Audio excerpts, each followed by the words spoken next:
Hey guys, so this video is for you if you know yourself to be a warrior of God, to be a way shower and a pioneer of this path, and you find yourself that you are struggling maybe with specific people around you in specific situations, dealing with their projections. And I know that I've done a lot of videos around projections, but today I want to target another layer of projections.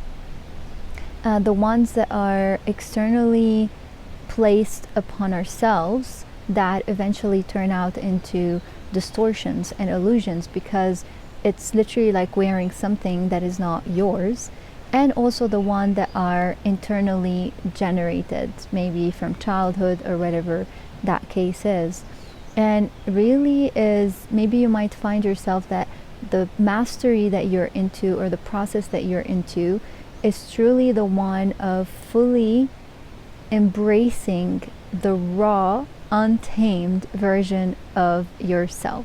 But before we begin, in case you haven't checked it out yet or you haven't heard, I would like to invite you to my next vision quest. That is truly, if you are here listening to this video, then this vision quest is definitely for you, because it's exactly that which we are going to be unraveling, unveiling, embodying, truly that untamed and raw version of ourselves, to fully allow that self-expression, that freedom of being without any limitations that we have put on ourselves, whether consciously or unconsciously, or that we've taken on from the external world. So please check that one out on my website. So I want to ask you a question. Do you consider or feel that the people's projections of the ones that are not on the path, so they're completely in the matrix, are worse or better than the projections and the ego of the ones that are supposedly spiritual and doing the conscious work? Which one do you think is worse? Have you battled with both? Are you finding yourself you're struggling with both? Let me decode a little bit projections, because there are two different types of projections. There are the ones where it's just one projection from the entire reality perspective, knowingness and interaction that you have with someone. So it could be that you know somebody, or somebody that knows you, and most of the time, let's say 90%, there's no projections, and then there's just one projection that have come into the space and became, and literally you want to see it like a lens. So all of a sudden there's this lens that came in and plugged into the energetic field of you and the other person. That's one of them. And sometimes, and most of the time, like this, the videos that I broke down before and I decoded, I speak into that thing of projection, right? That style. And we're very familiar with this one, because then you know that actually it's anchored in wounding. It's anchored in a filter, right? So really a projection is a filter. And so if 90% of the time there are no projections in the space with your partner, friend, family member, whatever it is, or that person, and then that comes up, there's this filter that comes up. You might notice that these maybe pop up when there's specific fights or disagreements or conflicts, or maybe triggers. So there was a trigger that popped up, and then from the trigger, was the trigger truly clear? So was it neat? Was it a trigger that is truly based on like transparency and like, okay, you know, cause and effect, so that happened and triggered this? Or is it weaving and dancing and marinating with a projection that is truly based on judgment and wounding, you know? And that's where like the feminine wound, the masculine wound, mother wound, father wound, friend wound, whatever it is, comes up and kind of amplifies that. But sometimes, so that can happen like during, so let's say something got triggered, and then all of a sudden you feel like you're not able to see the other person anymore for who they are. You're seeing them now through a filter that is the wounding. And so then you're projecting onto them, because that trigger that happened is not neat. It went ahead and plugged into, brought up, like activated, you know, tick, tick, tick, tick, tick, activated that dormant code within you that is the wound. And then boom, the filter has come up. There's nothing wrong with that, because most of the time that's what happens in most of us. But that is the work of refinement. That is the work of self-honesty, of looking ourselves in the mirror, like within, looking internally at our own shadows, at our own woundings, at our own trauma. Right? Different than what, you know, the true narcissist cannot do. And that is one of the things that you can truly actually identify. Do they ever look at themselves? Do they ever do that sort of inner inquiry? But true one, not like, because that's where the spiritual narcissist comes in, where they can say that they're doing, but they're not really going into those deeper layers of themselves. And you might notice most of the time there's a story that's attached to their past. And that's the way that they made sense of reality. So there wasn't a true heart healing. Anyway, that's a side topic, leaving for that video of narcissism. So going back to that, there could be that, right? And that is where the intention of actually working through our own projections happen. And it gets quite, so the moment there's a filter, what it does to the energetic field is that it locks it. Literally, there's a lock.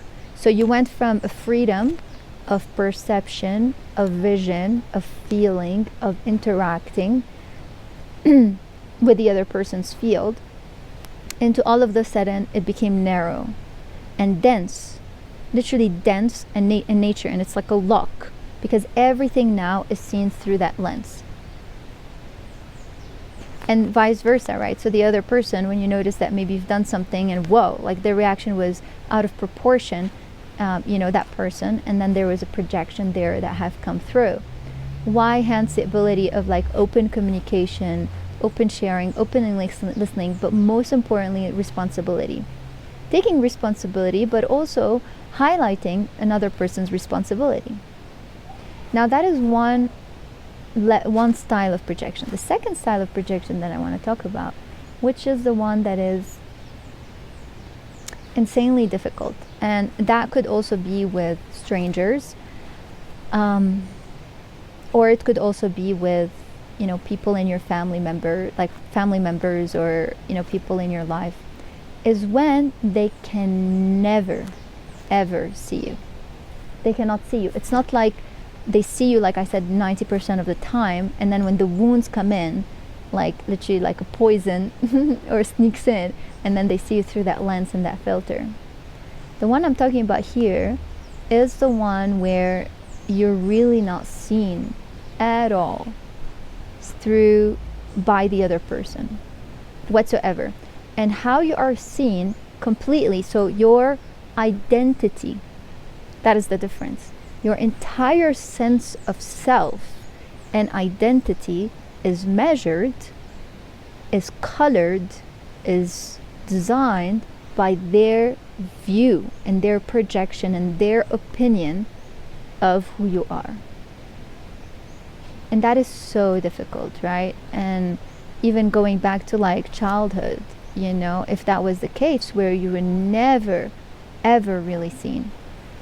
And I broke that down. I touched a little bit on this in the Decoding Narcissism, because I spoke about how, now what I'm talking about is that if the person is fully not able to see you, I am not saying that they hold the narcissistic energy. That is a different thing. But that's one attribute of the narcissistic energy, is when they actually just see you through a reflection of who they are. So they project onto you an extension of their, what I call the kingdom, their palace, because they are the center of the world. They are the center of their world and the world. They're the king and queen of their palace, and they cannot see you as a separate individual. So they only see you through as a reflection of who they are. And the moment you threaten that, then it's gone.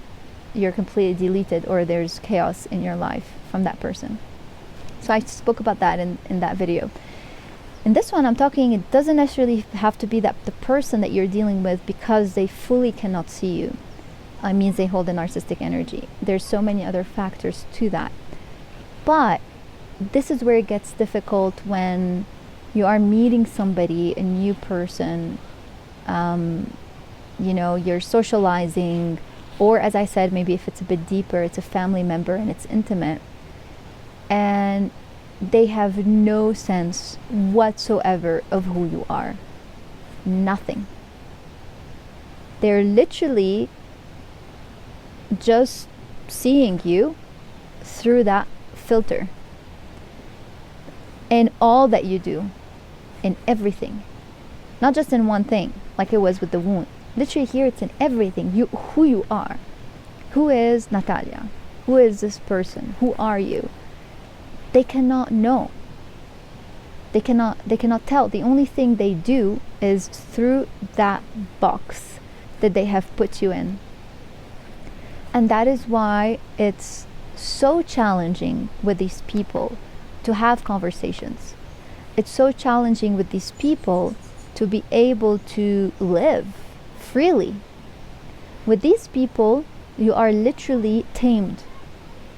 You feel suffocated. You feel contracted. You feel you cannot breathe. You feel your nervous system is not able to relax unless you are operating within their box.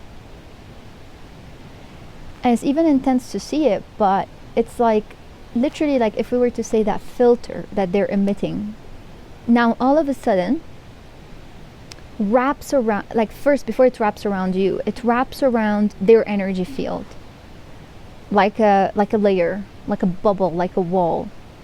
And when you're coming in your energy field and wanting to interact, it's literally like a goo.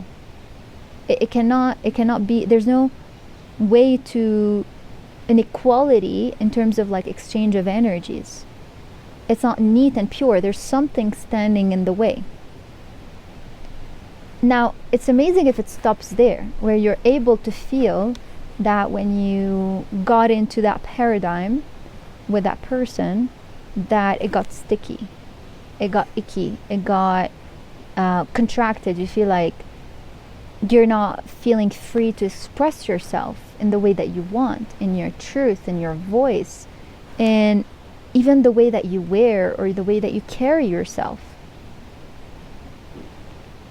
That is great, right? And I think that is the mastery, is to truly identify the shifts of energies, like how it feels for you in your body, in your system, in your expression, in your liberation, when you're with every person you're encountering and you're stepping into. Are you fully able to be yourself, that raw, untamed version of yourself? Now, the thing is that I am not saying that is you being in your full expression, as in all of your expressions. Of course, because there are spaces and places for everything. You know, like you cannot be, you know, like just like when you're in your own home, you can dress up, you know, in your pajamas, and you can, you know, it's going to be different than if you're in an outside context. So that's not what I'm talking about. I'm talking about a specific internal essence that is within you, that is free, where you feel there is no cuts and limits and control to how you think, how you perceive the world, what you share. That the moment, even if you share an opinion or a perspective of something, you're immediately met with pushback, right? So these are like few examples. Now that is amazing if there is this mastery of noticing that layer, that is that box that you feel yourself you've entered, and or you've put you're trying to be in. But where it gets a bit more challenging is when we're not able to hold that awareness. That's why it's a mastery, right? Especially if there's I wanted to say reasons, or if there's intentions for that interaction, right? Something else that could be getting you to be more flexible, less strong in who you are, because maybe there's a gain of some sort. You know, it could be money, finances, work, safety, stability, family member, love. Like, this is where it's okay. Why I'm sharing this is because to have, self-acceptance and compassion with yourself, that, we're human beings at the end of the day, and there's gonna be things that might move us, that we might compromise, like you might think like, okay, I'm compromising a little bit on myself, chopping a little bit of aspects of myself because there's a higher gain. But this is where the question is which one is more rewarding? Which one has more of a cost? Is you chopping aspects of yourself more healthy? Is it going to cost you more in the long term, rather than that gain that you are getting? So this is where you can kind of analyze yourself in your life.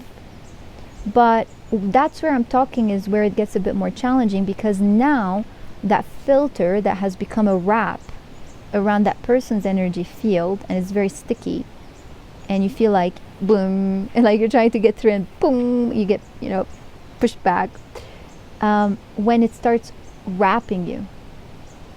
So now you're no longer feeling it like a shield on the outside.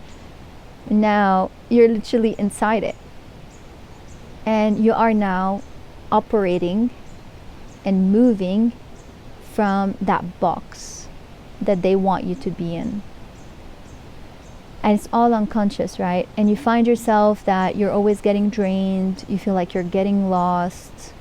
You feel like you're just becoming the other person, not being yourself. Your values are changing. You feel like your life force is gone. You feel something is just missing, because they literally have put you in a box. They're not necessarily doing it consciously, because they just want to see you for what they think you are. And I want to target here, and then it's interesting because even with those people, you find that no matter what you may try to say about things that are about your identity, so let's say, and as I'm saying this, like, you see that very commonly in interactions with children with their parents, where they're like, but I love dancing, I want to be a dancer. And maybe that kid is really expressing like their needs, their gifts, their desires, and the parents are just like, no, you're going to be an engineer, you're going to be a lawyer, I'm just giving an example here. So you see that, but now imagine it like as adults, and you find that with those people, no matter what you may tell about yourself that are wrapped, that are qualities of your identity. So it could be your sense of self, right? So it could be what you do, what your passion is, what your hobby, what your work is, what your perception of reality is. They, even if you tell them, they just cannot hold that data, that information. They cannot.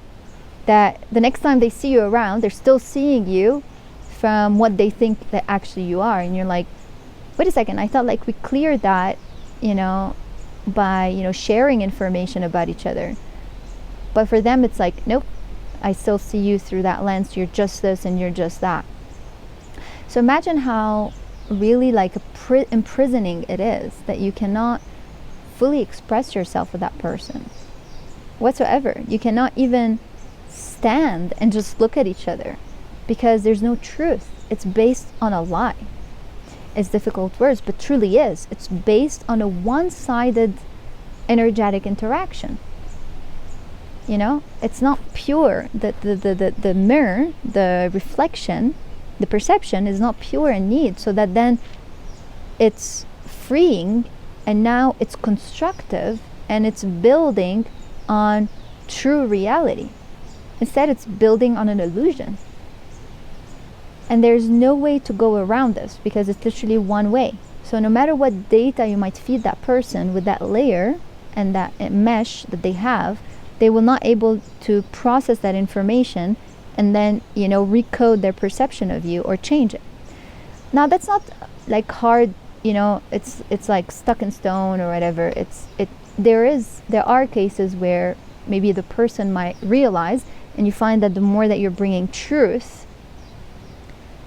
that lens is moving. Now, how much are they willing to move that lens and let go of specific stories they have of you, or specific ideas, like now that's another thing. You know, that's really up to them. But there could be this case, and hence why the importance of standing in one's truth. Now, this is where, you know, some of us think like, or you could be thinking like, okay, but we don't care, or sometimes it feels like you're trying to prove yourself. And hence why I feel like there's an energy or a necessity for that in different cases. What it feels like right now recently, there is, and I feel like it's also a collective theme, is that it feels like there's a pushback, like we're done with the lies, guys. We're done with the delusion. This is a delusion. Like, you're not seeing me who I am. You're not seeing the world for what it is. It's a delusion. It's a complete distortion of reality. So I feel like we're in that energy right now where it's like, no, like, I want to clear this, you know, even if I care or if I don't care, rather than kind of like, okay, you know, I'm going to let it go. I'm not going to talk to this person anymore. I'm done. And that can happen as next level. But there is this energy right now of like, literally like a sword of truth, just cutting this mesh. You know, I'm not going to let that projection anymore come to me. You know, done. The interesting one is when you are dealing with a spiritual projection. So projection from someone that is spiritual or on the path, is because there's a foundation with those people that is not real, that is not raw, that is too la, too ungrounded, too high horse, spiritual high horse, looking down on people, that it feels like the projections are more hard-coded.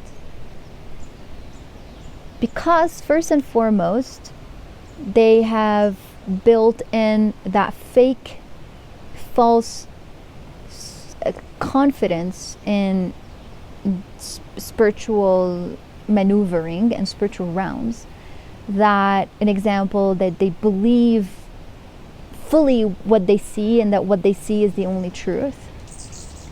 That if you're coming in with a separate opinion or separate perspective, they truly cannot see it.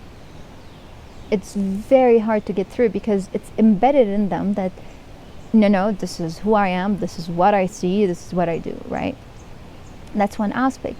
And then there's all the other aspects where it's actually what I found to be very dangerous on this path is, and I've noticed a lot of people trying to get out of it, is when the modalities and the practices start imprisoning those people,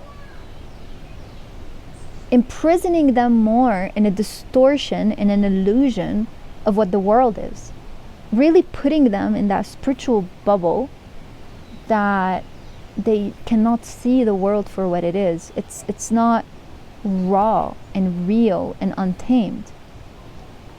Every modality and practice is supposed to free you. It's supposed to shed the layers and shed the things that are between you and that raw essence of yours. That is the divine spark. That is the only purpose of modalities or practices or whatever, or healing stuff. If they're not doing that, that means they are hard coding a specific ego aspect. They are hard coding a specific dimension that is not of truth, that is based on a distortion. And so talking with these people, and maybe you might notice it even if you sat with coaches or things like that, and they are in that bubble, they're not able to see you as for who you are and bring out that essence of yours. Are they doing that? Or sometimes it feels like the conversation is locked into a perception and a belief system of what you are. And especially what I've noticed also that has been very, very dangerous is the ones that have, instead of truly doing the embodiment work and the shadow work and really getting into those darker realities of oneself, and they've been humbled and broken down and then built again, and you've gone through all of this, instead of actually having an emotional connection with themselves, an emotional intelligence, what they've done is that actually they've suppressed. And so they've seen that any sort of emotion or emotional expression is not good. So then when you're coming in and wanting to have a raw and real conversation with them, they're not able to have that conversation because they cannot be real, they cannot be raw and vulnerable with themselves and with you in return. So I hope this video was of any support to you. Definitely let me know in the comments below, and I would hope to see you again on here. Much love.